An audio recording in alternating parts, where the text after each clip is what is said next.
नमस्कार. Maharashtra TET exam 2026साठी हा video खूप महत्त्वपूर्ण आहे, कारण या व्हिडिओमध्ये आपण परिसर अभ्यास आणि सामाजिक शास्त्रे या दोन्ही विषयावरील परीक्षेच्या दृष्टिकोनातून अतिशय महत्त्वपूर्ण असे 100 MCQ 100 प्रश्न बघणार आहोत. हे सर्व प्रश्न अतिशय इम्पॉर्टंट आहेत, म्हणजे ज्या प्रकारचे प्रश्न पाठीमागच्या एक्झाममध्ये विचारलेले आहेत अगदी त्याच प्रकारचे त्याच स्वरूपाचे प्रश्न येथे आपण कव्हर केलेले आहेत. त्यामुळे हा व्हिडिओ अतिशय काळजीपूर्वक बघा आणि तुमचे मार्क्स फिक्स करा, कारण यातून बरेचसे प्रश्न तुम्हाला पेपरमध्ये आहे असे आलेले दिसतील. चला तर मग सुरू करूया. प्रश्न क्रमांक 1. छत्रपती शिवाजी महाराजांनी स्वराज्याची पहिली शपथ कोणत्या मंदिरात घेतली? तर छत्रपती शिवाजी महाराजांची स्वराज्याची जी पहिली शपथ होती ती घेतलेली होती रायरेश्वराच्या मंदिरामध्ये. त्यामुळे याचे उत्तर असेल पर्याय क्रमांक 2. आणि हे साल कधी होते? तर हे साल आहे 1645. हे साल देखील लक्षात ठेवा, हे वर्ष देखील तुम्हाला पेपरमध्ये विचारले जाईल. त्याचबरोबर अशा प्रकारचे प्रश्न छत्रपती शिवाजी महाराजांच्या संबंधित तुम्हाला 100% पेपरमध्ये दिसतील, त्यामुळे त्याची देखील एकदा रिव्हिजन करून घ्या. त्यानंतर प्रश्न क्रमांक 2. शिवरायांच्या अष्टप्रधान मंडळातील अमात्य याचे मुख्य काम कोणते होते? तर अशा प्रकारे अष्टप्रधान मंडळावरती देखील पाठीमागे प्रश्न विचारलेले आहेत. त्या दृष्टिकोनातून हे अष्टप्रधान मंडळ माहीत असणं खूप आवश्यक आहे आणि त्यातील विविध पदांच्या जबाबदारी देखील माहीत असणं आवश्यक आहे. तर हे जे अमात्य पद आहे त्याचा कारभार असतो राज्याचा जमा खर्च पाहण्याचा, त्यामुळे हे काम लक्षात ठेवा अमात्य पदाचे, याच्यावरती प्रश्न विचारला जाईल. आता आपण छत्रपती शिवाजी महाराजांचे जे अष्टप्रधान मंडळ आहे ते बघूया. पंतप्रधान किंवा पेशवा या पदाचे काय महत्त्व आहे किंवा कार्य काय आहे? तर राज्याचा कारभार चालवणे आणि जिंकलेल्या प्रदेशाची व्यवस्था पाहणे.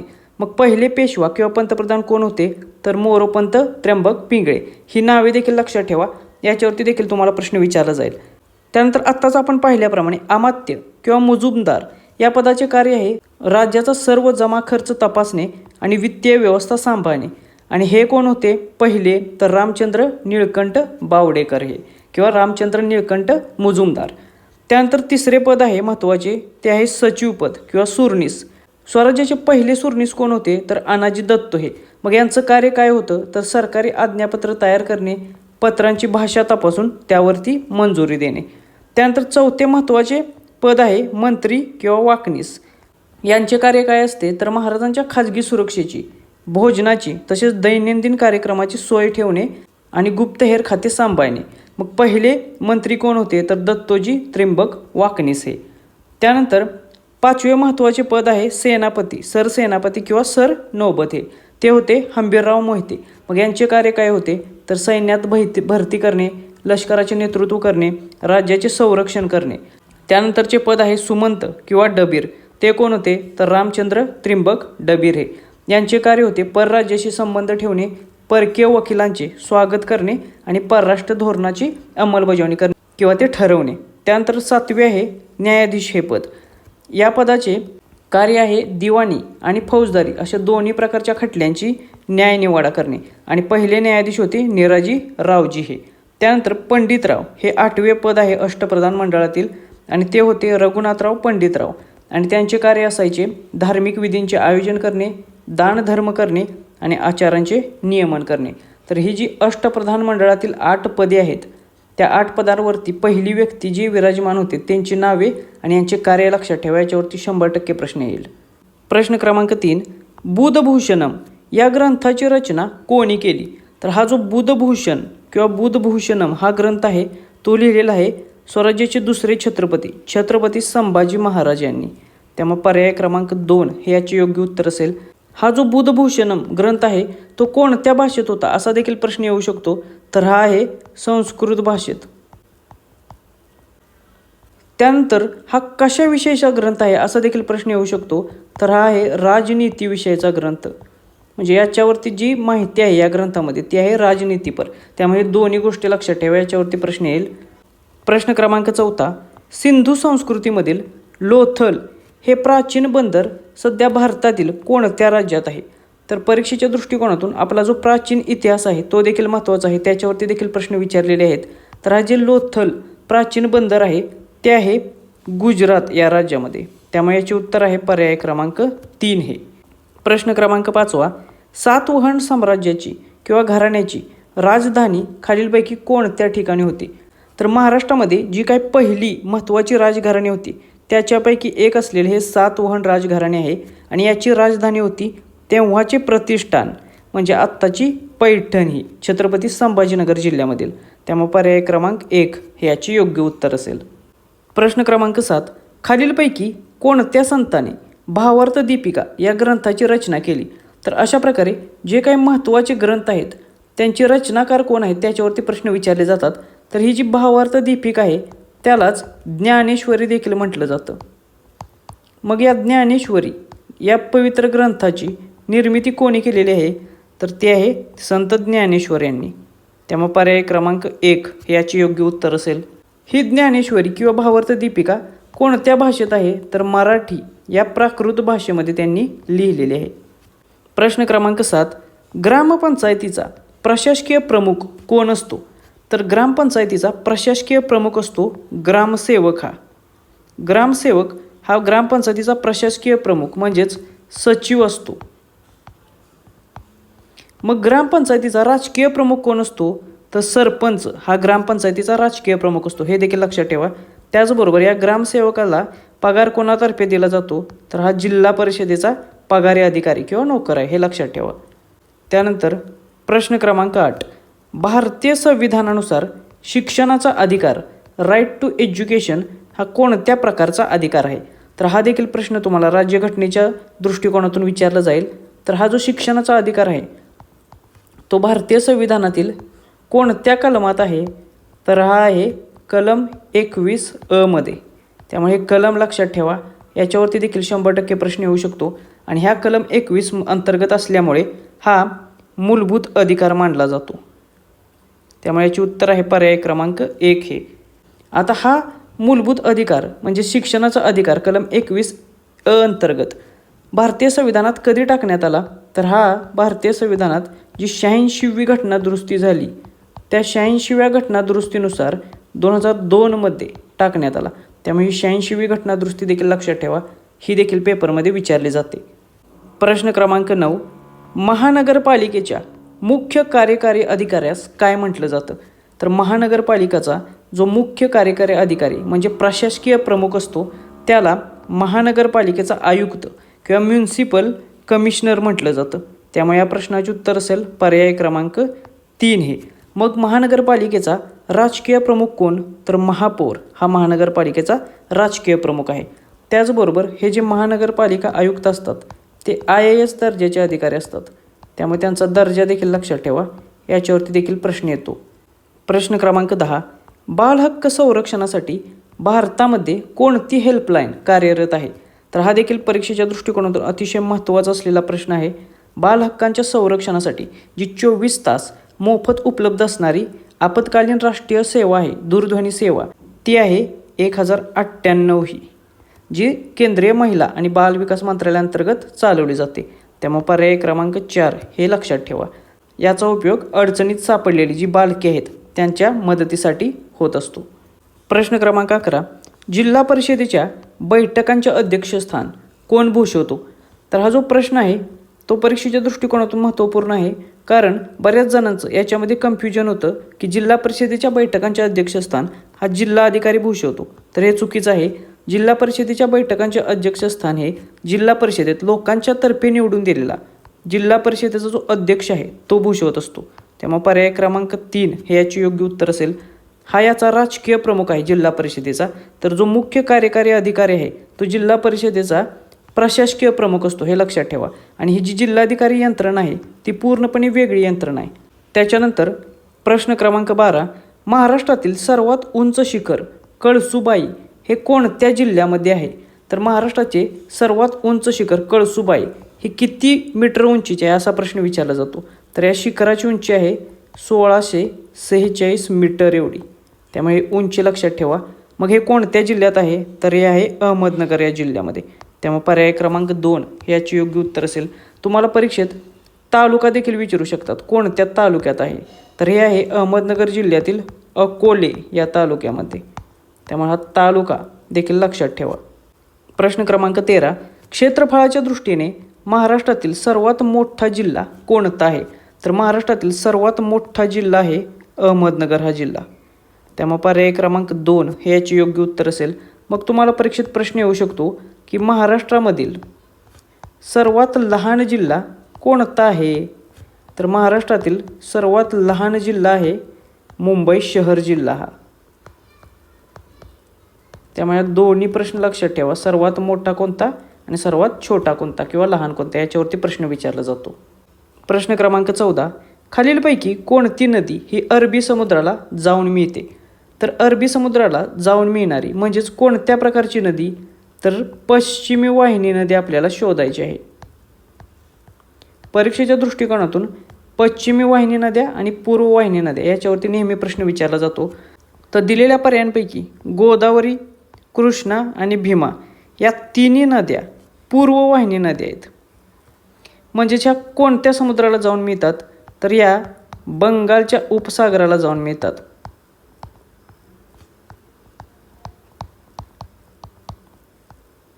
मग राहिलेला पर्याय कोणता आहे? तर तो आहे तापी नदी. मग तापी नदी ही पश्चिम वाहिनी नदी असून ती जाऊन मिळते अरबी समुद्राला. मग अजून कोणती प्रमुख नदी आहे जी अरबी समुद्राला जाऊन मिळते? तर नर्मदा ही नदी देखील अरबी समुद्राला जाऊन मिळते आणि अरबी समुद्राला मिळणारी ती सर्वात मोठी भारतातील पश्चिमी वाहिनी नदी, त्यामुळे हे देखील लक्षात ठेवा. प्रश्न क्रमांक 15, सूर्यमालेतील सर्वात वेगवान आणि सूर्याच्या सर्वात जवळचा ग्रह कोणता? तर परीक्षेत आपल्याला सूर्यमालेवरती देखील भूगोलाच्या दृष्टिकोनातून अशा प्रकारचे प्रश्न विचारले जातात. तर सूर्यमालेतील सर्वात वेगवान आणि त्याचबरोबर सूर्याच्या सर्वात जवळ असलेला ग्रह आहे बुध ग्रह हा. त्यामुळे पर्याय क्रमांक 3 हे याचे योग्य उत्तर असेल. बुध हा ग्रह स्वतःभोवती त्याचबरोबर सूर्याभोवती अत्यंत वेगाने फिरतो. त्याचबरोबर हा सर्वात लहान ग्रह देखील आहे. त्यामुळे हे देखील इन्फॉर्मेशन लक्षात ठेवा. याच्यावरती देखील प्रश्न येतो की सर्वात लहान ग्रह कोणता आहे सूर्यमालेतील, असा प्रश्न बऱ्याच वेळा आलेला आहे. त्याचबरोबर मंगळ ग्रहावरती देखील प्रश्न विचारला जातो की लाल ग्रह म्हणून सूर्यमालेतील कोणता ग्रह ओळखला जातो? तर त्याचे उत्तर असेल मंगळ ग्रह. प्रश्न क्रमांक 16, महाराष्ट्रातील कोणत्या जिल्ह्याला तलावांचा जिल्हा म्हणून ओळखले जाते? तर महाराष्ट्रातील शक्यतो पूर्व विदर्भातील भंडारा आणि गोंदिया हे जे जिल्हे आहेत त्यांना तलावांचा जिल्हा म्हणून ओळखलं जातं. मात्र इथे दिलेल्या पर्यायांपैकी फक्त भंडारा हा एकच पर्याय आहे. त्यामुळे भंडारा हा जो जिल्हा आहे तो तलावांचा जिल्हा म्हणून ओळखलं जातं. जर परीक्षेमध्ये पर्यायांमध्ये भंडारा हा पर्याय नसेल आणि गोंदिया पर्याय असेल तर ते देखील तुमचं योग्य उत्तर आहे, लक्षात ठेवा. कधीकधी परीक्षेमध्ये भंडारा हा देखील पर्याय नसतो आणि गोंदिया हा देखील पर्याय नसतो, पण ठाणे हा पर्याय असतो. मग ठाणे हा देखील तलावांचा जिल्हा म्हणून ओळखला जातो. त्यामुळे या तिन्ही गोष्टी लक्षात ठेवा. कोणता पर्याय परीक्षेमध्ये आहे त्याच्यानुसार तुमची उत्तर ठरणार आहे. प्रश्न क्रमांक 17, वनस्पती प्रकाश संश्लेषण म्हणजेच फोटोसिंथेसिस प्रक्रियेत खालीलपैकी कोणत्या वायूचा वापर करतात? तर वनस्पतीच्या दृष्टिकोनातून ही जी प्रकाश संश्लेषण क्रिया आहे याच्यावरती नेहमी प्रश्न विचारला जातो. तर ही जी प्रकाश संश्लेषण क्रिया आहे याच्यामध्ये वनस्पती काय काय वापरते? तर वनस्पती सनलाईट वापरते. त्याचबरोबर हरितद्रव्य ज्याला आपण क्लोरोफिल म्हणतो ते क्लोरोफिलचा वापर करते. त्याचबरोबर वातावरणातील कार्बन डायऑक्साईड हा वायू आत घेते, प्लस पाणी वापरते जमिनीतील आणि यांचा वापर करून स्वतःसाठी अन्न तयार करते म्हणजे ग्लुकोज तयार करते. त्यामुळे पर्याय क्रमांक 3 हे याचे योग्य उत्तर असेल. कार्बन डायऑक्साईड हा वायू आत घेते. मग बाहेर कोणता वायू सोडते? तर वनस्पती प्रकाश संश्लेषण या क्रियेमध्ये ऑक्सिजन हा वायू बाहेर सोडते. हे नेहमी लक्षात ठेवा. या दोन गोष्टीमध्ये बऱ्याच जणांचं कन्फ्युजन होतं. प्रकाश संश्लेषणामध्ये कार्बन डायऑक्साईड हा वायू आत घेतला जातो तर ऑक्सिजन हा वायू बाहेर सोडला जातो. प्रश्न क्रमांक 18, मानवी शरीरातील रक्ताभिसरणाचा शोध कोणी लावला? तर मानवाच्या शरीरातील रक्ताभिसरणाचा शोध लावलेला आहे विल्यम हार्वे या शास्त्रज्ञांनी. त्यामुळे पर्याय क्रमांक 2 हे याचे योग्य उत्तर असेल. मानवी शरीरात रक्त कसे फिरते याचा त्यांनी शोध लावलेला आहे. आता अशाच प्रकारचे आणखी देखील काही प्रश्न येऊ शकतात रक्ताशी संबंधित जे यापूर्वी देखील आलेले आहेत. रक्तगटाचा शोध कोणी लावला असा देखील प्रश्न येऊ शकतो. तर ब्लड ग्रुप्स ABO याचा शोध लावलेला आहे कार्ल लँडस्टायनर यांनी. त्यानंतर रक्ताचा अभ्यास करणारे जे शास्त्र आहे त्याला काय म्हणतात? तर त्याला हेमॅटोलॉजी म्हटलं जातं. आणि रक्ताचा pH किती असतो असा देखील प्रश्न विचारला जातो. तर रक्ताचा pH आहे 7.35 ते 7.45 याच्या दरम्यान. म्हणजेच रक्त हे किंचित अल्कलाईन असते, हे लक्षात ठेवा. प्रश्न क्रमांक 19. पाण्याचे बर्फात रूपांतर होताना त्याचे आकारमान टिंबटिंब होते. तर सर्वात महत्त्वाची गोष्ट म्हणजे काय, तर कोणताही द्रव पदार्थ जर असेल आणि तो जर थंड केल्यास त्याचे आकुंचन होते आणि त्याचे आकारमान कमी होते. मात्र पाण्याच्या बाबतीत असं होत नाही. पाण्याचे जे असंगत आचरण आहे त्याच्यामुळे पाण्याचे जर बर्फात रूपांतर होत असेल तर त्याचे आकारमान वाढते. त्यामुळे पर्याय क्रमांक 2 हे याचे योग्य उत्तर असेल. आता जेव्हा पाण्याचे तापमान हे 4 डिग्री सेल्सिअसपेक्षा कमी केले जाते तेव्हा त्याचे बर्फांतर रूपांतर होते. मात्र हे होत असताना त्याचे आकारमान वाढते, त्याचबरोबर घनता कमी होते, हे देखील लक्षात ठेवा. याच्यावरती देखील प्रश्न येऊ शकतो. त्याचबरोबर घनता आणि आकारमानाच्या बाबतीत 2 गोष्टी इथे लक्षात ठेवा. त्याच्यावरती प्रश्न विचारले जातात की 4 डिग्री सेल्सिअसला पाण्याची घनता सर्वाधिक असते तर पाण्याचे आकारमान हे सर्वात कमी असते. याच्यावरती नेहमी प्रश्न विचारले जातात. या 2 गोष्टी लक्षात ठेवा. प्रश्न क्रमांक 20. स्काउट अँड गाईड किंवा खेळादरम्यान अचानक पायात पेटका किंवा क्रॅम्प येण्याचे कारण काय असते. आता जेव्हा आपण खेळत असतो, स्काउट किंवा गाईड यासारखे खेळ किंवा जास्त एक्सरसाइज करत असतो तेव्हा पायात अचानक क्रॅम्प येतात. याचे कारण काय आहे, तर त्यावेळी स्नायूंना पुरेसा ऑक्सिजन मिळत नाही, त्यामुळे तिथे अपूर्ण ऑक्सिडेशन होते आणि त्यावेळी पायामध्ये लॅक्टिक ॲसिड जमा होते. त्यामुळे पर्याय क्रमांक 1 याचे योग्य उत्तर असेल. लॅक्टिक ॲसिड जमा झाल्यामुळे पायांना क्रॅम्प येत असतात. प्रश्न क्रमांक 21. खालीलपैकी कोणता रोग हा दूषित पाणी आणि अन्नाद्वारे पसरतो. तर परीक्षेत आपल्याला विज्ञानाच्या दृष्टिकोनातून अशा प्रकारे जे रोग आहेत त्याच्यावरती नेहमी प्रश्न विचारले जातात. तर दूषित पाणी आणि अन्नाद्वारे पसरणारा खालील पर्यायांपैकी रोग आहे पटकी किंवा कॉलरा हा. त्यामुळे पर्याय क्रमांक 3 हे याचे योग्य उत्तर असेल. पटकी असेल. त्याचबरोबर टायफॉईड हा जो प्रकार आहे हा रोग देखील पाण्याद्वारेच किंवा अन्नाद्वारेच पसरतो. प्रश्न क्रमांक 22. मानवी शरीरातील सर्वात मोठी ग्रंथी कोणती आहे. तर हा देखील प्रश्न खूप वेळा विचारला जातो की मानवी शरीरातील सर्वात मोठी ग्रंथी कोणती आहे, तर ती आहे यकृत. लिव्हर ही मानवी शरीरातील सर्वात मोठी ग्रंथी आहे. त्यामुळे पर्याय क्रमांक 2 हे याचे योग्य उत्तर असेल. आता यकृताचं कार्य काय आहे, तर त्याची कार्य भरपूर आहेत. त्यातल्या त्यात मेजर आहे पित्तरस तयार करणे किंवा स्रवणे, जो अन्नाच्या पचनासाठी अत्यंत महत्त्वाचा असतो. आता याच्यावरती काही महत्त्वाच्या गोष्टी बघूया. परीक्षेत तुम्हाला प्रश्न विचारला जाईल की मानवी शरीरातील सर्वात मोठी बहिस्त्रावी ग्रंथी एक्झोक्राईन ग्लँड कोणती आहे, तर त्याचे उत्तर असेल यकृत हे. त्याचबरोबर मानवी शरीरातील सर्वात मोठा अंतर्गत अवयव कोणता आहे, तर तो देखील आहे यकृत हे. त्याचबरोबर यकृतांच्या अभ्यासाला काय म्हटलं जातं, तर हिपॅटॉलॉजी हे त्याचे नाव आहे त्या शास्त्राचे. त्यामुळे हे नाव लक्षात ठेवा. आता ज्या प्रकारे सर्वात मोठी बहिस्त्रावी ग्रंथीवर प्रश्न येऊ शकतो, त्याचप्रकारे सर्वात मोठी अंतःस्रावी ग्रंथी कोणती असा देखील प्रश्न येऊ शकतो. तर त्याचे उत्तर असेल थायरॉइड ग्लँड. थायरॉइड ग्लँड ही सर्वात मोठी अंतःस्रावी म्हणजे एंडोक्राईन ग्लँड आहे. त्यानंतर मिक्स ग्रंथी कोणती आहे असा देखील प्रश्न येतो खालील पर्यायांपैकी. तर स्वाद्युपिंड किंवा पॅनक्रियाज ही मिक्स ग्लँड आहे. म्हणजेच काय, तर ही ग्रंथी बहिस्त्रावी आणि अंतःस्रावी अशा दोन्ही प्रकारच्या ग्रंथींचे काम करत असते. त्यानंतर सर्वात महत्त्वाचा प्रश्न, शरीरातील मास्टर ग्लँड कोणती असा प्रश्न विचारला जातो. तर मास्टर ग्लँड आहे पीयूषिका ग्रंथी, तिलाच पिट्युटरी ग्लँड असे देखील म्हटलं जातं. त्यामुळे हे काय महत्त्वाची इन्फॉर्मेशन आहे. हे सर्व MCQ आहेत, लक्षात ठेवा. याच्यावरती 100% प्रश्न येऊ शकतात. प्रश्न क्रमांक 23. जागतिक पर्यावरण दिन दरवर्षी कोणत्या दिवशी साजरा केला जातो. तर परीक्षेत तुम्हाला अशा प्रकारे जे महत्त्वाचे दिवस आहेत त्याच्यावरती देखील प्रश्न विचारले जातात. तर त्यातल्या त्यात सर्वात महत्त्वाचा पॉईंट आहे तो आहे जागतिक पर्यावरण दिन, आणि तो साजरा केला जातो दरवर्षी 5 जूनला. आणि जून महिन्यातच परीक्षा असल्यामुळे याच्यावरती 100% प्रश्न विचारला जाईल. पर्याय क्रमांक 2 हे याचे योग्य उत्तर असेल. त्याचबरोबर 16 सप्टेंबर हा देखील महत्त्वाचा दिवस आहे. हा दिवस आंतरराष्ट्रीय किंवा जागतिक ओझोन दिन म्हणून साजरा केला जातो. त्यामुळे हा देखील दिवस लक्षात ठेवा. याच्यावरती देखील तुम्हाला प्रश्न येऊ शकतो. प्रश्न क्रमांक 24. ओझोन वायूचा थर वातावरणाच्या कोणत्या थरामध्ये आढळतो. तर हा जो ओझोन वायू आहे तो कशासाठी महत्त्वाचा आहे हे देखील लक्षात ठेवा. तर वातावरणात जे सूर्यापासून येणारे अल्ट्राव्हायोलेट रेज आहेत, UV रेज, हे अतिशय धोकादायक रेज असतात. हे तो ओझोन वायूचा थर शोषून घेतो. त्यामुळे याच्यापासून पृथ्वीचे तो रक्षण करत असतो. त्यामुळे हा अतिशय महत्त्वाचा आहे. आणि हा ओझोन वायूचा थर वातावरणातील स्थितांबर म्हणजे स्ट्रॅटोस्पियरमध्ये आढळतो. पर्याय क्रमांक 2 ह्याचं योग्य उत्तर असेल. प्रश्न क्रमांक 25, अन्न साखळीमध्ये हरिण हा प्राणी कोणत्या गटात मोडतो? तर परीक्षेत तुम्हाला यापूर्वी अन्न साखळीवरती देखील प्रश्न विचारलेले आहेत, त्यामुळे हा देखील प्रश्न खूप महत्त्वाचा आहे. तर हा जो हरिण आहे तो कोणत्या गटात मोडतो? तर सर्वात आधी लक्षात घ्या, ज्या वनस्पती असतात सर्व प्रकारच्या आपल्या निसर्गातील, त्या प्रोड्युसर किंवा उत्पादक आहेत. आणि या वनस्पतींना जे खाणारे आहेत हरणासारखे प्राणी, त्यांना प्राथमिक ग्राहक म्हटलं जातं, प्रायमरी कन्झ्युमर. त्यामुळे हरिण हा प्रायमरी कन्झ्युमर आहे. आणि या प्रायमरी कन्झ्युमरला जे खातात त्यांना द्वितीयक ग्राहक म्हटलं जातं.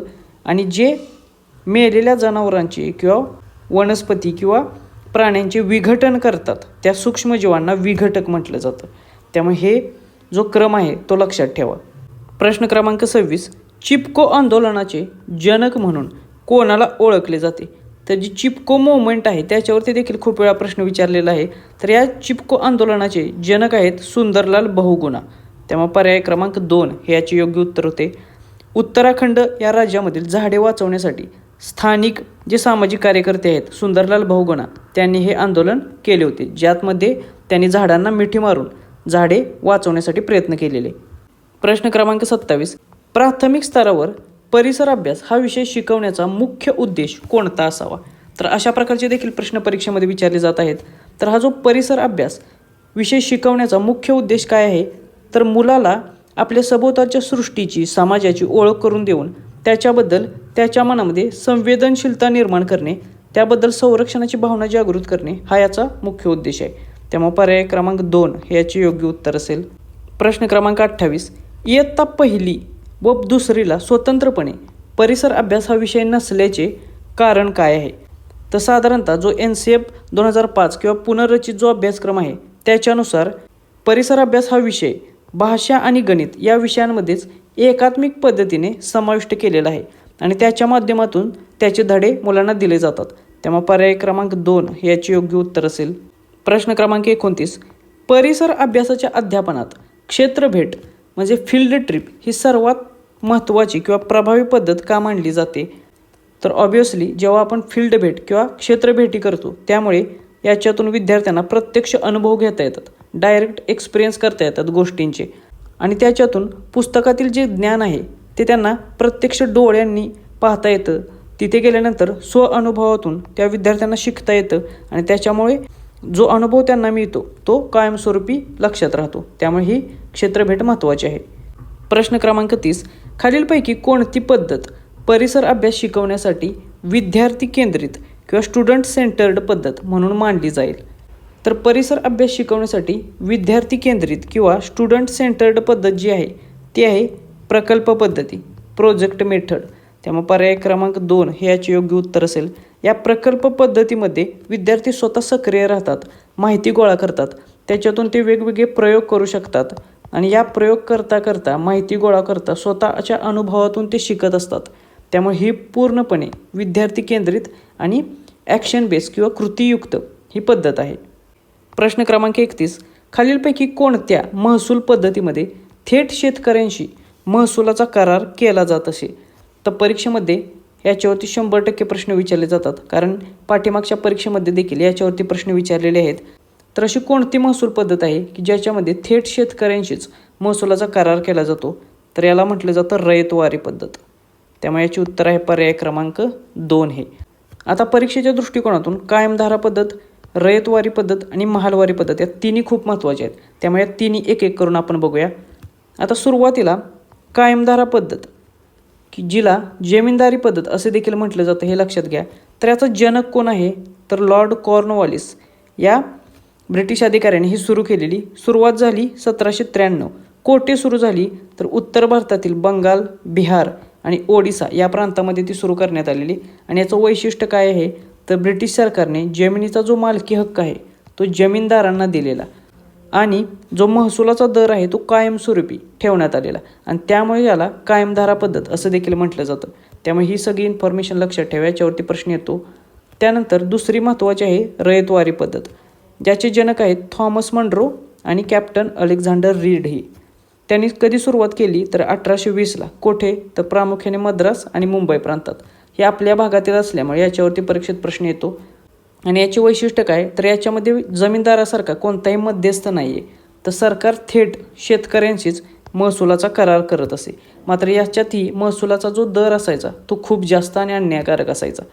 त्यानंतर तिसरा आहे महलवारी पद्धत. याच्यात जनक कोण आहे तर तो आहे हाल्ट मॅकेंजी हा.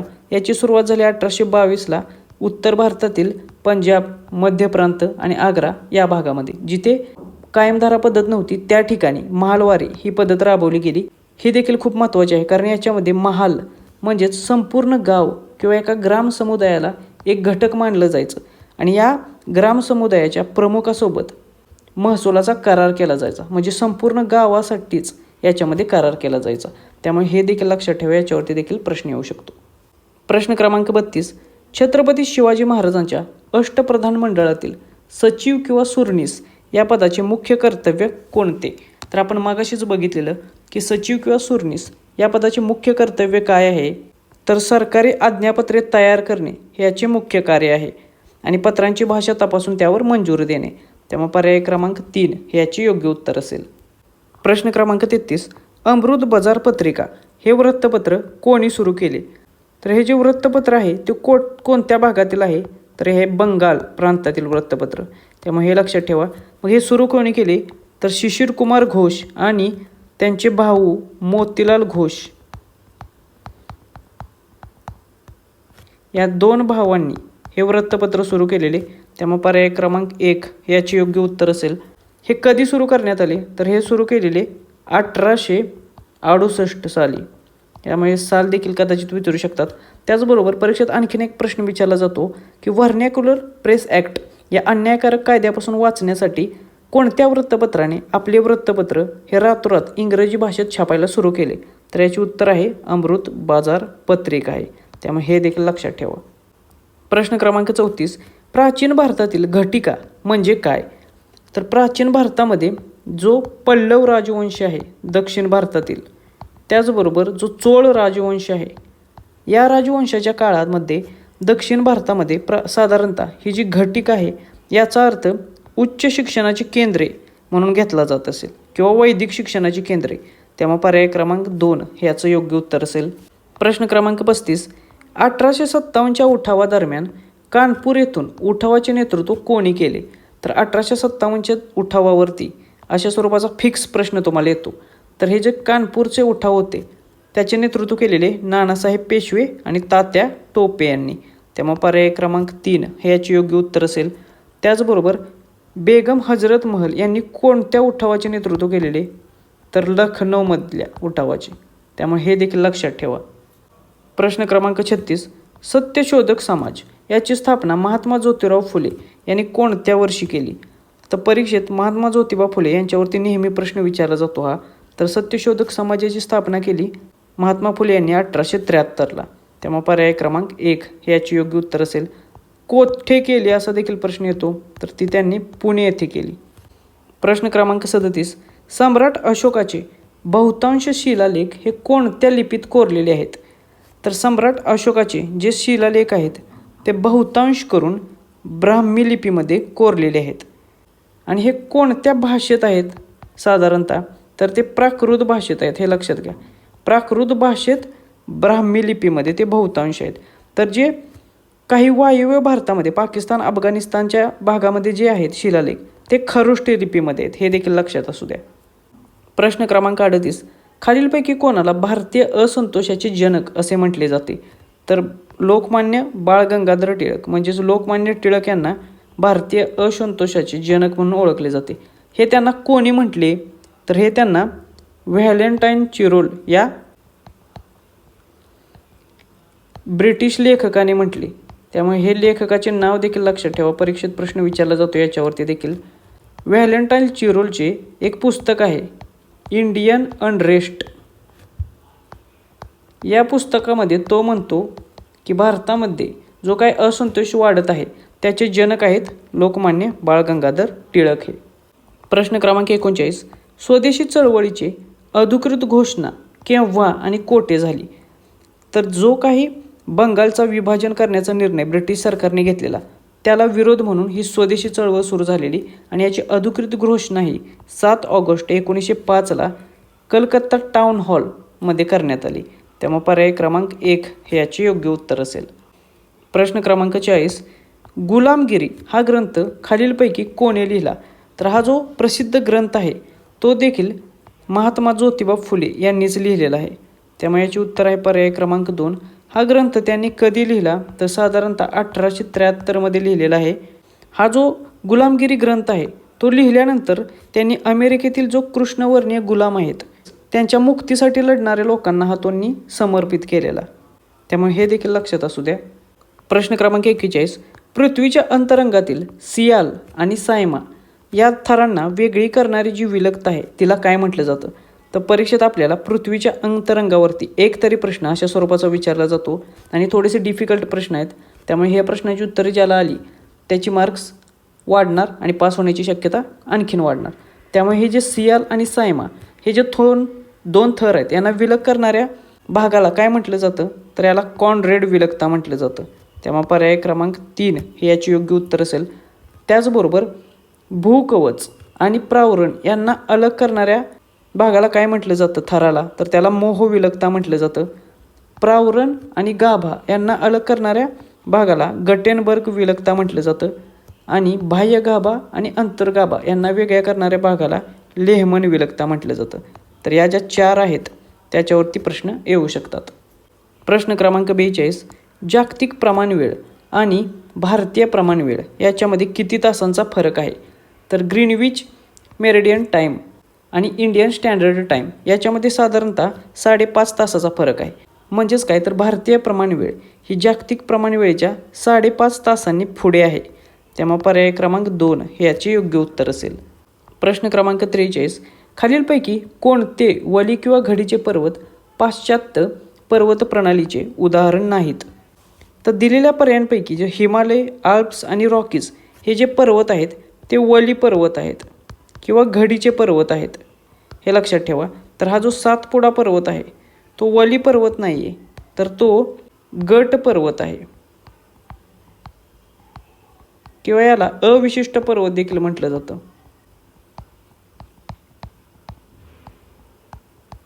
त्यामुळे पर्याय क्रमांक 4 हे याचे योग्य उत्तर असेल. प्रश्न क्रमांक 44, महाराष्ट्रामधील कोणत्या जिल्ह्यात जांभी मृदा आढळते? तर ही जी जांभी मृदा आहे ती सर्वात जास्त कोठे आढळते? तर जिथे जास्त पाऊस पडतो अशा भागामध्ये ही जांभी मृदा तयार होत असते. मग महाराष्ट्रातील दक्षिण कोकणातील रत्नागिरी आणि सिंधुदुर्ग या जिल्ह्यांमध्ये खूप पाऊस असतो, त्यामुळे येथे जांभी मृदा मोठ्या प्रमाणात आढळते. त्यामुळे पर्याय क्रमांक 2 हे याचे योग्य उत्तर असेल. प्रश्न क्रमांक 45, वातावरणाच्या कोणत्या थरात सर्व हवामानविषयक घडामोडी उदाहरणार्थ पाऊस, वादळ, ढग इत्यादी घडत असतात? तर हा देखील खूप महत्त्वाचा प्रश्न आहे. हा देखील प्रश्न परीक्षेत येऊ शकतो. तर वातावरणाचा जो तापांबर किंवा स्ट्रॅटोस्फिअर हा जो थर आहे याच्यामध्ये वातावरणातील सर्व महत्त्वाच्या घडामोडी घडत असतात. त्यामुळे पर्याय क्रमांक 2 हे याचे योग्य उत्तर असेल. प्रश्न क्रमांक 46, महासागरीय प्रवाहांच्या निर्मितीचे मुख्य कारण खालीलपैकी कोणते आहे? तर असे काय कारण आहे की ज्याच्यामध्ये किंवा ज्याच्यामुळे महासागरीय प्रवाह तयार होत असतात? तर महासागरातील जे प्रवाह आहेत ते ग्रही वाऱ्यांच्यामुळे तयार होतात, पृथ्वीच्या परिवर्तनामुळे देखील तयार होतात, समुद्राच्या पाण्यातील घनतेत जो फरक होतो त्याच्यामुळे देखील तयार होतात. त्यामुळे पर्याय क्रमांक 4 वरीलपैकी सर्व याचे योग्य उत्तर असेल. ह्या सर्व कारणांमुळे महासागराचे प्रवाह तयार होत असतात. प्रश्न क्रमांक 47, जगाचे छप्पर हे खालीलपैकी कोणत्या पठाराला म्हटले जाते? तर जगाचे छप्पर म्हणून दिलेल्या पर्यायांपैकी पामीरचे पठार ओळखले जाते. त्यामुळे पर्याय क्रमांक 2 हे याचे योग्य उत्तर असेल.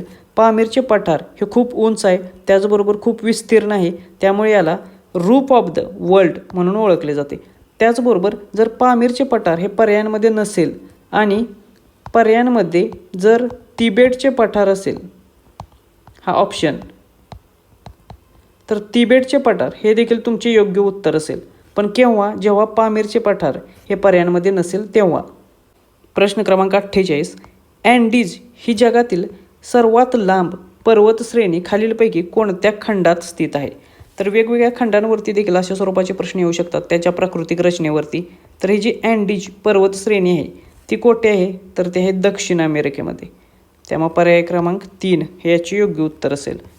जगातील सर्वात लांब भूवेष्टित पर्वत श्रेणी आहे आणि ही दक्षिण अमेरिकेत उत्तर दक्षिण या दिशेने जवळपास 7,000 किलोमीटर एवढी लांब पसरलेली आहे. त्यानंतर प्रश्न क्रमांक 49. सूर्य, पृथ्वी आणि चंद्र जेव्हा एका सरळ रेषेत आणि एकाच पातळीत येतात तेव्हा कोणती खगोलीय घटना घडते? तर सूर्य असेल, पृथ्वी असेल आणि चंद्र असेल, हे जेव्हा तिघे एका सरळ रेषेत येतात तेव्हा ग्रहण लागते. त्यामुळे पर्याय क्रमांक 2 हे याचे योग्य उत्तर असेल. आता याचे 2 प्रकार आहेत. एक आहे सूर्यग्रहण ज्याला सोलार इक्लिप्स असं म्हणतो आणि दुसरे आहे चंद्रग्रहण ज्याला लुनार इक्लिप्स म्हटलं जातं. तर सूर्यग्रहण केव्हा लागते? तर जेव्हा चंद्र हा सूर्य आणि पृथ्वीच्या मध्ये येतो तेव्हा सूर्यग्रहण होते. ते शक्यतो अमावस्येला होत असते, हे लक्षात ठेवा, याच्यावरती प्रश्न येतो. त्याचबरोबर चंद्रग्रहण केव्हा होते? जेव्हा पृथ्वी ही सूर्य आणि चंद्राच्या मध्ये येते तेव्हा होतो आणि हे शक्यतो पौर्णिमेलाच होत असते. त्यामुळे या दोन्ही गोष्टी लक्षात ठेवा, याच्यावरती एकतरी प्रश्न तुम्हाला विचारला जाईल. प्रश्न क्रमांक 50. काळी कापसाची मृदा, रेगूर मृदा खालीलपैकी कोणत्या खडकाच्या विदर्णातून तयार होते? तर आपल्याला माहीत आहे ही जी कापसाची काळी मृदा आहे ती तयार होत असते बेसॉल्ट या खडकाच्या विदर्णातून. त्यामुळे पर्याय क्रमांक 2 हे याचे योग्य उत्तर असेल. आता याच्यावरती आणखीन एक प्रश्न विचारला जातो, तो आहे की कापसाच्या काळ्या मृदेला हा काळा रंग कशामुळे प्राप्त होतो? तर याच्यामध्ये असलेल्या टिटॅनिफेरस मॅग्नेटाइट या लोहाच्या संयुगामुळे किंवा या घटकामुळे, टिटॅनिफेरस मॅग्नेटाइटमुळे याला काळा रंग प्राप्त होतो. त्यामुळे हा घटक देखील लक्षात ठेवा, याच्यावरती देखील प्रश्न येतो. प्रश्न क्रमांक 51. भारतीय संविधानाचा आत्मा असे संविधानाच्या कोणत्या भागाला म्हटले जाते? तर दिलेल्या पर्यायांपैकी असा कोणता भाग आहे की ज्याचा उल्लेख भारतीय संविधानाचा आत्मा असा केला जातो? तर जी संविधानाचा सरनामा किंवा उद्देशिका आहे तिचा उल्लेख संविधानाचा आत्मा म्हणून केला जातो. त्यामुळे पर्याय क्रमांक 3 हे याचे योग्य उत्तर आहे. आणखीन एक महत्त्वाची गोष्ट आहे ती म्हणजे परीक्षेत प्रश्न येतो की डॉक्टर बाबासाहेब आंबेडकर यांनी भारतीय राज्यघटनेचे हृदय आणि आत्मा म्हणून कोणत्या कलमाचे वर्णन केले? तर भारतीय संविधानातील अनुच्छेद 32 म्हणजे कलम 32 ज्याला घटनात्मक उपाययोजनांचा अधिकार असं म्हटलं जातं, त्याचा उल्लेख संविधानाचा हृदय आणि आत्मा म्हणून केलेला आहे. त्यामुळे हा देखील पॉईंट येथे लक्षात घ्या. प्रश्न क्रमांक 52. भारतीय संविधानातील मूलभूत हक्क कोणत्या देशाच्या संविधानापासून घेण्यात आलेले आहेत? परीक्षेमध्ये भारताच्या संविधानात कोणत्या देशाच्या संविधानाकडून काय घेतलेलं आहे अशा स्वरूपाचा प्रश्न येतो आणि हा हमखास विचारला जाणारा प्रश्न आहे. तर जे भारताचे मूलभूत हक्क आहेत ते कोणत्या देशाच्या संविधानावरून घेतलेले आहेत? तर मूलभूत हक्क हे युनायटेड स्टेट्स ऑफ अमेरिका म्हणजे अमेरिकेच्या USA संविधानाकडून घेतलेले आहेत. त्यामुळे पर्याय क्रमांक 2 हे याचे योग्य उत्तर असेल. आणखीन 2 प्रश्न अशाच प्रकारचे येतात, ते म्हणजे मूलभूत कर्तव्य कोणत्या देशाकडून घेतलेले आहेत? तर ती सोव्हिएत युनियन म्हणजेच रशिया या देशाकडून घेतलेले आहेत. आणि मार्गदर्शक तत्त्वे कोणत्या देशाकडून घेतलेले आहेत? तर ती घेतलेली आहेत आयर्लंड या देशाच्या संविधानाकडून. त्यामुळे तिन्ही गोष्टी पाठ करा, याच्यातला एक तरी विचारला जाईल. प्रश्न क्रमांक 53. जिल्हा परिषदेचा प्रशासकीय प्रमुख म्हणून खालीलपैकी कोण असतो? तर आपण मागाशीच बघितलेलं आहे, जिल्हा परिषदेचा प्रशासकीय प्रमुख असतो मुख्य कार्यकारी अधिकारी, चीफ एक्झिक्युटिव्ह ऑफिसर. त्यामुळे पर्याय क्रमांक 2 हे याचे योग्य उत्तर असेल. प्रश्न क्रमांक 54. लोकसभेचे अधिवेशन वर्षातून किमान किती वेळा होणे किंवा बोलवणे राष्ट्रपतींवर बंधनकारक आहे? तर भारताच्या संविधानानुसार लोकसभेचे जे अधिवेशन आहे त्याच्यामध्ये 6 महिन्यांपेक्षा जास्त अंतर नसले पाहिजे, नसावे. म्हणजेच काय, तर वर्षातून किमान 2 वेळा हे अधिवेशन बोलवले पाहिजे असे बंधन आहे. त्यामुळे पर्याय क्रमांक 2 हे याचे योग्य उत्तर असेल. आता सध्या कोणती पद्धत आहे मग लोकसभेच्या अधिवेशनाबाबत? तर संविधानात किमान 2 वेळा अधिवेशन बोलवण्याची जरी सक्ती असली तरी भारतामध्ये सामान्यतः वर्षातून 3 वेळा अधिवेशने भरवली जातात. ती कोणकोणती? पहिले आहे अर्थसंकल्पीय अधिवेशन जे भरवले जाते फेब्रुवारी ते मेच्या दरम्यान. दुसरे आहे पावसाळी अधिवेशन जे भरवले जाते जुलै ते सप्टेंबर महिन्यात. आणि तिसरे आहे हिवाळी अधिवेशन जे नोव्हेंबर ते डिसेंबर याच्या दरम्यान भरवले जाते. तर हे तिन्ही अधिवेशन याचा काळ लक्षात ठेवा. प्रश्न क्रमांक 55. स्वतंत्र भारताचे पहिले कायदा मंत्री कोण होते? तर भारताचे जे पहिले मंत्रिमंडळ होते त्याच्यावरती नेहमी प्रश्न विचारला जातो. त्याच दृष्टिकोनातून स्वतंत्र भारताचे पहिले कायदा मंत्री होते डॉक्टर बाबासाहेब आंबेडकर हे. त्यामुळे पर्याय क्रमांक 1 हे याचे योग्य उत्तर असेल. आंबेडकर साहेब हे भारताची जी संविधान तयार करण्याची समिती होती, मसुदा समिती, त्या मसुदा समितीचे अध्यक्ष देखील होते. त्यामुळे हे देखील लक्षात ठेवा, परीक्षेत याच्यावरती खूप वेळा प्रश्न विचारला जातो. आता आपण काही महत्त्वाचे मंत्रिमंडळातील पदे बघूया जे पहिल्यांदाच कोणी भूषवली होती. तर जवाहरलाल नेहरू हे स्वतंत्र भारताचे पहिले पंतप्रधान होते, त्याचबरोबर पहिले परराष्ट्र मंत्री होते. त्यानंतर सरदार वल्लभभाई पटेल हे स्वतंत्र भारताचे पहिले गृहमंत्री आणि माहिती प्रसारण मंत्री होते, तसेच पहिले उपपंतप्रधान देखील होते. आणि मौलाना अबुल कलाम आझाद हे स्वतंत्र भारताचे पहिले शिक्षण मंत्री होते. त्यामुळे या तिन्ही गोष्टी लक्षात ठेवा, याच्यावरती प्रश्न विचारले जातात. प्रश्न क्रमांक 56. सामाजिक शास्त्राच्या अध्यापनात क्षेत्रभेटी फील्ड ट्रिप या पद्धतीचा मुख्य फायदा काय आहे? तर अशा प्रकारचा प्रश्न पाठीमागेच आपण कव्हर केलेला. जी क्षेत्रभेट आहे त्याचा फायदा काय होतो? तर विद्यार्थ्यांना प्रत्यक्ष अनुभव घेता येतात आणि त्याच्यातून त्यांना शिकण्याची संधी मिळते, ज्यामुळे ज्या काही संकल्पना आहेत त्या त्यांच्या स्पष्ट होतात, ज्ञान कायमस्वरूपी तयार होते. त्यामुळे पर्याय क्रमांक 2 हे याचे योग्य उत्तर असेल. प्रश्न क्रमांक 57. इतिहास हा विषय शिकवताना खालीलपैकी कोणत्या साधनांचा वापर हा प्राथमिक साधन किंवा प्रायमरी सोर्स म्हणून केला जाऊ शकतो? तर इतिहास शिकवताना शिवकालीन नाणी, किल्ले, त्याचबरोबर जे काही ताम्रपट आहेत, त्याचबरोबर जे काही महत्त्वाचे शिलालेख सापडलेले आहेत ते शिलालेख, अशा प्रकारचे जे काही इतिहासकालीन वस्तू असतात ती प्राथमिक साधने ठरतात. त्यामुळे पर्याय क्रमांक 2 हे याचे योग्य उत्तर असेल. तर इतिहास काळातील जी काही पाठ्यपुस्तके आहेत किंवा कादंबऱ्या आहेत ही दुय्यम प्रकारची साधने आहेत, हे देखील लक्षात ठेवा. प्रश्न क्रमांक 58. विद्यार्थ्यांमध्ये लोकशाहीची मूल्ये आणि नागरिकत्वाची भावना रुजवण्यासाठी नागरिकशास्त्राच्या वर्गात कोणती उपक्रम पद्धती सर्वात प्रभावी ठरते? तर विद्यार्थ्यांमध्ये लोकशाहीची मूल्ये रुजवण्यासाठी, नागरिकत्वाची भावना त्यांच्यामध्ये प्रबळ बनवण्यासाठी जी उपक्रम पद्धती सर्वात प्रभावी ठरेल ती आहे शालेय संसद किंवा मॉक पार्लमेंटचे आयोजन करणे. आणि ज्याच्या माध्यमातून म्हणजे प्रायोगिक आणि कृतीप्रधान या अध्यापनाच्या माध्यमातून अशा प्रकारे जर शालेय संसद किंवा मॉक पार्लमेंट तयार केली तर त्याच्यामुळे संसदेच्या मुलांना कामकाज कशा प्रकारे असेल, निवडणूक प्रक्रिया काय आहे त्याचा प्रत्यक्ष अनुभव घेता येईल. त्यामुळे पर्याय क्रमांक 2 हे याचे योग्य उत्तर असेल. प्रश्न क्रमांक 59. भूगोल अध्यापनात नकाशा वाचन कौशल्य विकसित करण्यासाठी कोणती पायरी सर्वप्रथम असावी? तर नकाशा वाचन याच्यावरती देखील एक प्रश्न येतोच. तर नकाशा वाचन याच्यामध्ये सर्वात प्रथम पायरी कोणती आहे? तर ती आहे नकाशातील दिशांची ओळख करून देणे. कारण जर दिशांची ओळखच नसेल तर तुम्हाला काहीच समजणार नाही. त्यामुळे नकाशा वाचनाची पहिली पायरी आहे दिशांची ओळख. आता कोणकोणत्या महत्त्वाच्या पायऱ्या आहेत? तर पहिली पायरी आहे दिशांची ओळख करून घेणे आणि नकाशातील सर्वात वरची दिशा किंवा वरची बाजू कोणती असते? तर ती असते उत्तर दिशा. त्यामुळे हे लक्षात ठेवा, याच्यावरती प्रश्न येतो. त्यानंतर दुसरी पायरी कोणती आहे? तर सांकेतिक चिन्हे आणि खुणा. म्हणजेच काय? तर नकाशातील विविध प्राकृतिक आणि राजकीय घटक जे आहेत ते दाखवण्यासाठी कोणती चिन्हे आणि सूची वापरले जातात ते याच्यामध्ये लक्षात येतं. त्यानंतर तिसरी पायरी आहे नकाशाचे प्रमाण. तर नकाशामध्ये जी जमीन आणि नकाशा यांच्यामधले जे अंतराचे गुणोत्तर आहे ते समजून घेण्यासाठी प्रमाणाचा अभ्यास याच्यामध्ये शिकवला जातो. आणि चौथी आणि शेवटची पायरी आहे नकाशा भरणे किंवा नकाशा वाचन. याच्यामध्ये सर्व पायाभूत गोष्टी समजल्यानंतरच विद्यार्थ्यांना प्रत्यक्ष नकाशा वाचन किंवा नकाशा भरण्याचा सराव करण्यासाठी दिला जातो. तर या 4 पायऱ्या लक्षात ठेवा, याच्यावरती अशा स्वरूपाचा प्रश्न येऊ शकतो. प्रश्न क्रमांक 60.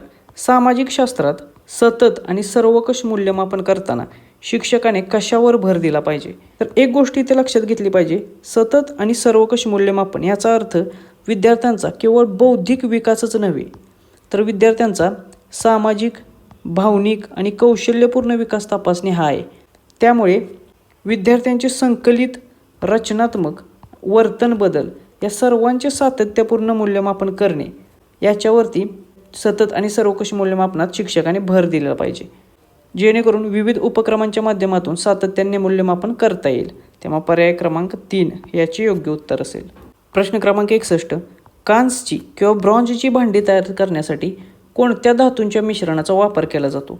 तर परीक्षेत तुम्हाला जी धातूंचे मिश्रणे आहेत अलॉयज याच्यावरती अशा स्वरूपाचा प्रश्न 100% विचारला जाईल. तर कांस्याची किंवा ब्रॉन्झची भांडी तयार करण्यासाठी तांबे प्लस कथील किंवा टीन याचा वापर केला जातो. त्यामुळे पर्याय क्रमांक 2 हे याचे योग्य उत्तर असेल. आता याचबरोबर पितळ तयार करण्यासाठी किंवा पितळेची भांडी तयार करण्यासाठी कशाचा वापर केला जातो? तर तांबे प्लस जस्ताचा. स्टेनलेस स्टीलची जी भांडी आहेत त्याच्यासाठी लोखंड plus chromium plus nickel plus carbon यांचा वापर केला जातो.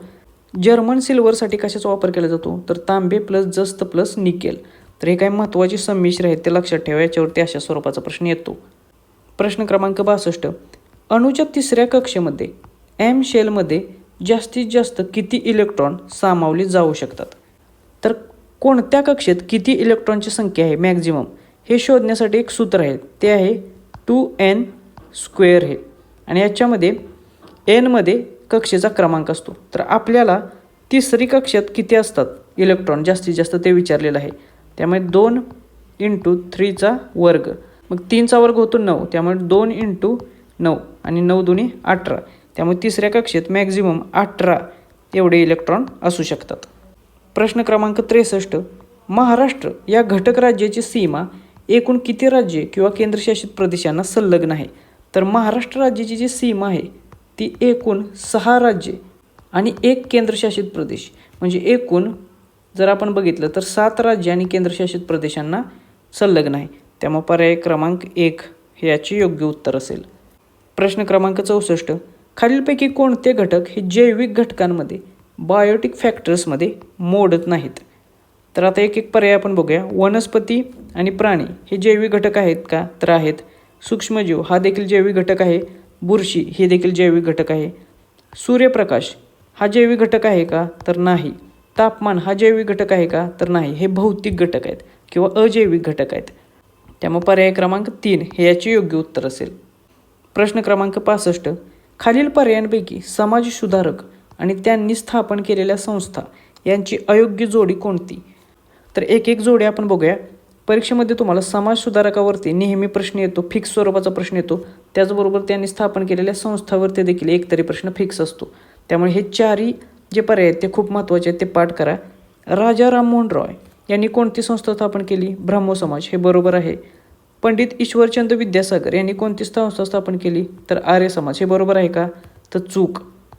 पंडित विद्यासागर यांनी आर्य समाज स्थापन नाही केला, तर स्वामी दयानंद सरस्वती यांनी आर्य समाजाची स्थापना केली.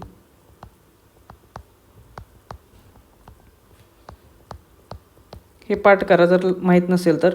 स्वामी दयानंद सरस्वती यांनी कोणती संस्था स्थापन केली? तर आर्य समाज. पंडिता रामाबाई यांची संस्था कोणती आहे? तर शारदा सदन, हे बरोबर आहे. आत्माराम पांडुरंग तरखडकर यांची कोणती आहे? तर ते आहे प्रार्थना समाज. त्यामुळे ह्या जोड्या लक्षात ठेवा. आणि चुकीची जोडी कोणती होती मग? पर्याय क्रमांक 2 ही. प्रश्न क्रमांक 66. लाजाळूच्या वनस्पतीला स्पर्श केल्यास तिची पाने मिटतात. ही वनस्पती खालीलपैकी कोणत्या प्रकारची हालचाल आहे? तर लाजाळूच्या वनस्पतीला जेव्हा आपण स्पर्श करतो तेव्हा तिची पाने मिटतात. ही जी वनस्पतीची हालचाल आहे ती स्पर्श अनुवर्तन या प्रकारची हालचाल आहे. त्यामुळे पर्याय क्रमांक 2 हे याचे योग्य उत्तर असेल.